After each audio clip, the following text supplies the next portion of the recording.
네, 안녕하세요. 제주 녹색TV 김순혜입니다. 오늘은 이재명 대통령의 제주 타운홀 미팅 이야기 네 번째 이야기고요. 그 마지막 이야기이기도 합니다. 오늘 저희가 같이 보면서 이야기 나눌 부분은 최희영 문화체육관광부 장관의 어떤 그 발표 내용과 그리고 배경훈 부총리 겸 과학기술정보통신부 장관의 이야기를 한번 들어보면서 이게 제주에 맞는 이야기인가? 그런 거에 대해서 이야기를 나눠보고 싶습니다. 그러면 우선 그 최희영 문화체육관광부 장관의 이야기부터 한번 들어보도록 할까요? 그럼 우리 제주를 하와이와 한번 비교해 볼까요? 면적은 하와이가 9배가 넓습니다. 인구는 우리 2배네요. 방문객을 볼까요? 우리는 1,400만에 가까운데요. 하와이는 1,000만이 안 되는군요. 네, 우리가 1.4배 더 많습니다. 다 아시는 내용이죠. 하지만 육지에는 잘 안 알려져 있습니다. 네, 이렇게 제주는 전 세계적으로 하와이보다는 덜 유명하지만 이미 알 사람들은 알아서 더 많이 찾아오고 있는 바로 그런 곳입니다. 네, 여기서 제가 말씀드리고 싶은 이야기는 지금 이 발언하고 다음에 그 배경훈 그 과학기술정보통신부 장관의 발언을 좀 같이 들으면서 이야기를 하고 싶어요. 배경훈 장관의 발언을 지금 제가 클릭하도록 할게요.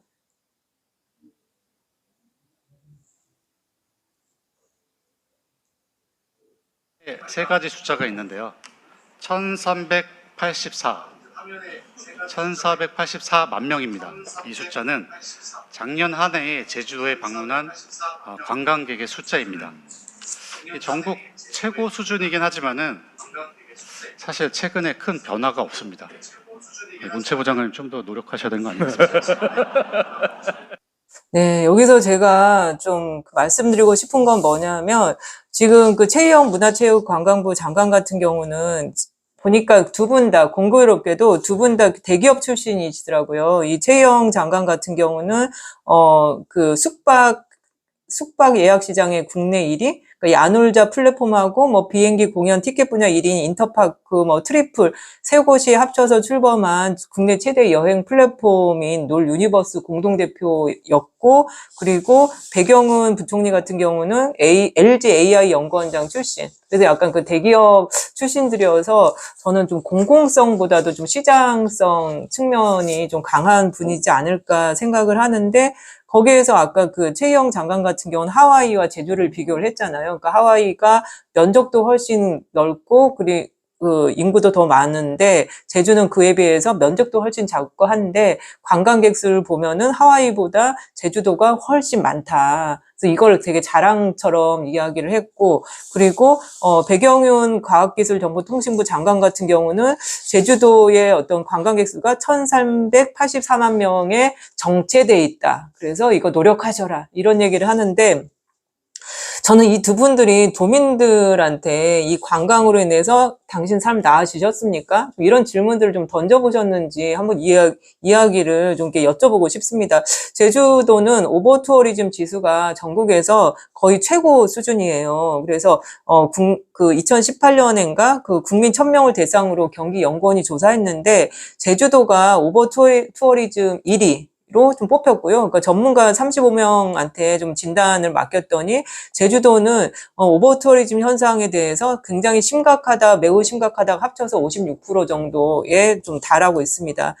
그런데 그 오버 투어리즘으로 인한 도민들의 불편은 무엇이냐 하면 우리가 어딜 가나 다 관광객들이 보이고 관광객들이 쓰레기 버리고 가고 제주에 물을 쓰고 제주의 그 하수도를 다 만들어내고 있잖아요. 그래서 제주도는 사실 이러한 환경시설들이 계속 되고 있고 그 환경 시설들을 계속 짓고 있는데 도민 세금이 다 나가고 있고 이런 거는 도민들의 어떤 그 불평과 또 세금이 나가고 있는데 그렇다고 하면 관광 수익들은 우리 도민들한테 오고 있는 것인가 이런 질문들을 할 수 있죠. 그런데 이것도 어떤 연구조사 그 한국은행이 그 조사를 한 결과에 따르면 제주도가 이게 관광객이 막 늘어나고 또 국제자유도시가 되고 하면서 외부의 어떤 투자가 되게 많아졌잖아요. 외부 투자가 많아진다는 것은 그만큼 대기업 관광시설들, 뭐 드림타워 들어서고, 그리고 신화역사공원 들어서고, 중문 관광단지에 또 뭐 롯데호텔 들어서고, 신라호텔 들어서고, 이게 대규모 어떤 투자가 되면서 나타난 현상은 뭐냐면 제주도에서 벌어들인 돈이 예전에는 오히려 제주도에 계속 남거나 이 국제자유도시 특별법이 제정되기 전에는 오히려 그 육지에서 벌어들인 수입들이 제주도로 오는 현상들이 있었는데 지금은 제주도의 어떤 그 GRDP라고 하죠. 거기에서 만들어진 돈들이 다 국외로 나가는 비율들이 굉장히 늘어나고 있다.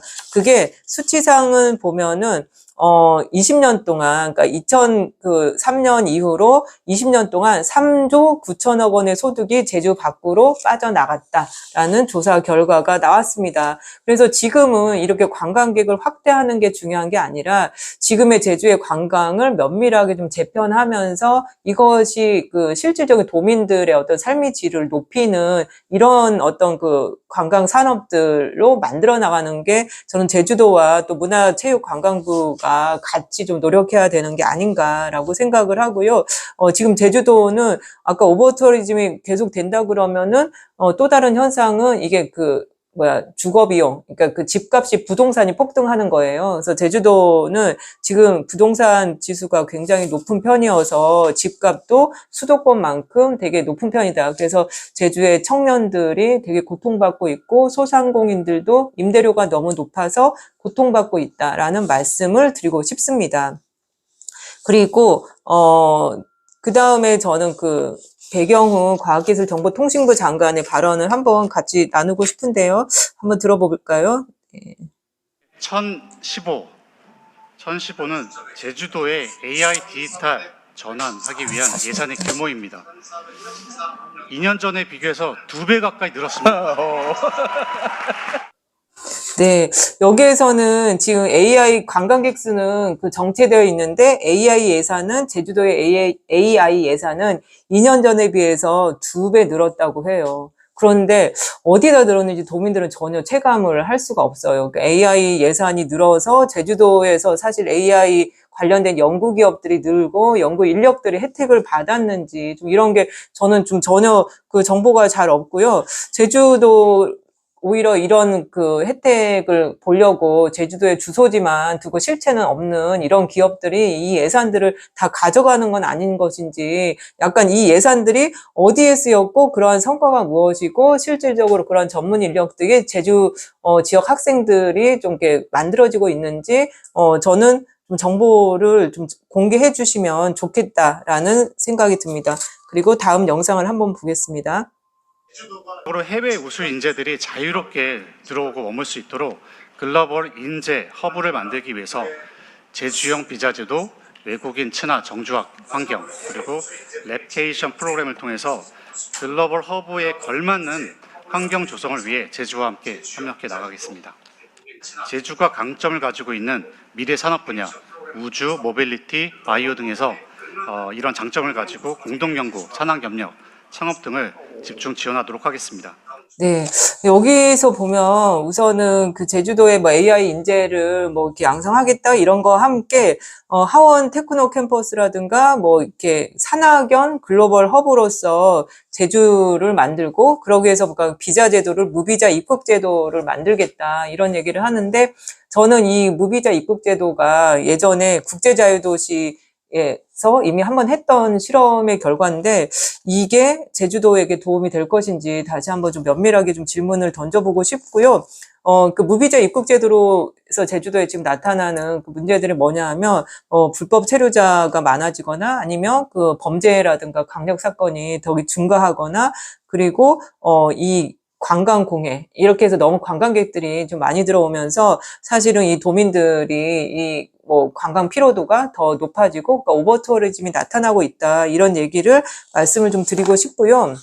그리고 사실은 이 장관분이 그러니까 과학기술정보통신부 장관이 얘기하는 이런 게 거의 그러니까 국제 자유도시 개발했던 그 과거 특별법 제정했을 때 그 논리들이 저는 거의 그대로 나타나고 있는 거라고 생각을 하거든요. 그런데 제주도가 국제 자유도시 실험이 성공을 했는가? 그게 도민들의 삶을 좀 낫게 만들었는가? 여기서 저는 좀 질문을 좀 던지고 싶고, 오히려, 그 당시에 그런 투자 유치, 뭐 국제자유도시 한다면서 막 이렇게 투자 시장도 막 열어놓고 모든 규제들을 막 풀면서 제주도는 난개발이 되게 심해졌고, 그리고, 해외 자본, 중국 자본도 많이 들어오고, 그 다음에 대기업 자본들도 굉장히 좀 많이 들어오고, 하지만 제주도에서는 이 만들어진 어떤 소득들이 다 해외, 그 바깥으로 유출되는 이런 현상들이 지금 많아지고 있는 상황이고요. 이러다 보니까 제주도의 부동산 가격, 아까 말씀드렸던 것처럼 계속 좀 높아져 버렸고, 그러다 보니까 자산 격차가 제주도가 어느 지역보다 심한 편입니다. 그래서 이거 수치로 보면은 상위 10%가 보유한 자산이 하위 40%가 보유한 자산의 어떤 그 비율을 보면 이게 14.4배라고 해요. 이게 서울 다음으로 그 높은 이런 수준이고요. 그래서, 지금 제주도가 사실은 자산 격차 그리고 그 어떤 불평등, 이게 굉장히 좀 심한 그런 지역이 됐다라는 이야기를 드리고 싶습니다. 이렇게 자산 격차가 심해지지만 또 제주도가 갖고 있는 어떤 관광산업 중심의 어떤 산업으로 인해서 그 굉장히 불안전 노동도 많고, 그리고 그 소득도 전국 대비 그러니까 임금이 굉장히 좀 낮은 편이잖아요. 이렇기 때문에 지금 좀 필요한 거는 제주에서는 좀 이 청년들이 좀 살 수 있는데 어떤 주거비라든가 이런 걸 좀 전략하게 많이 안 드는 이런 구조. 그러니까 뭐 교통비도 거의 안 들고, 그리고 뭐 의료비라든가 교육비도 거의 안 들면서도 이 자연 속에서 잘 살아날 수 있게 할 수 있는 어떤 구조를 만드는 게 좀 중요하고, 지금 계속 뭐 투자를 한다고 하지만 뭐 대기업들 많이 들어오고 하지만 이 기업들이 제주에서 그 사람들을 채용을 하고 제주의 어떤 물건들을 사용을 하고 제주에서 다시 이 투자를 환원하고 좀 이러한 어떤 지역에 다시 좀 재투자할 수 있는 제도들이 거의 없다라고 좀 생각을 하고요. 이 제주의 산업 생태계가 이 안에서 좀 잘 순환될 수 있는 이런 구조가 아니라 오히려 계속 이렇게 뭐라 그러나 이렇게 그 바깥으로 이렇게 빠져나가고 제주는 자연만 착취당하고 사람들은 저임금으로 이 노동력이 좀 이렇게 착취당하는, 그리고 제주의 자연들은 계속 파괴가 되는 것이 지금의 현실이 아닌가라는 생각을 하면서 너무 장밋빛 미래로 뭐 이렇게 우리한테 박수를 받으려고 하지 마시고 도민들의 어떤 삶에 딱히 기반한 좀 천착한, 도민들이 좀 삶이 좀 편안해질 수 있고 도민들의 어떤 생활비가 좀 줄어들 수 있는, 좀 적게 벌어도 충분하게 잘 살 수 있는 이런 제주를 만들어주는데 더 좀 집중을 해주시면 좋을 것 같고요. 지금 하신 말씀들이 저는 도민들을 위한 그런 정책들이 아니라 대기업을 위한 정책들 같아요. 그래서 이게 대기업들이 제주에 와서 되게 투자도 많이 받고 혜택도 많이 받으면서 결국 제주도를 위해서는 뭘 하지 않고 이렇게 단물만 쏙쏙 빨아먹고 다 가버릴 것이다. 이게 저는 그 국제자유도시의 어떤 그 20년 이상의 그걸 보면서 저희가 너무나 이렇게 계속 봤던 이런 모습이라고 생각을 합니다. 그래서 이런 거를 이재명 대통령님도 한 번 더 염두에 두십사 이렇게 앞서 나가고 첨단 이것만이 꼭 좋은 건 아니다라는 말씀을 끝으로 드리고 싶습니다. 네, 오늘 이렇게 그 4번에 걸쳐서 이재명 대통령의 제주 타운홀 미팅에 대해서 한번 그 리뷰를 해봤습니다. 이렇게 오늘 이야기를 마치도록 하겠습니다. 우리의 다정한 시선이 녹색 제주를 만듭니다. 감사합니다.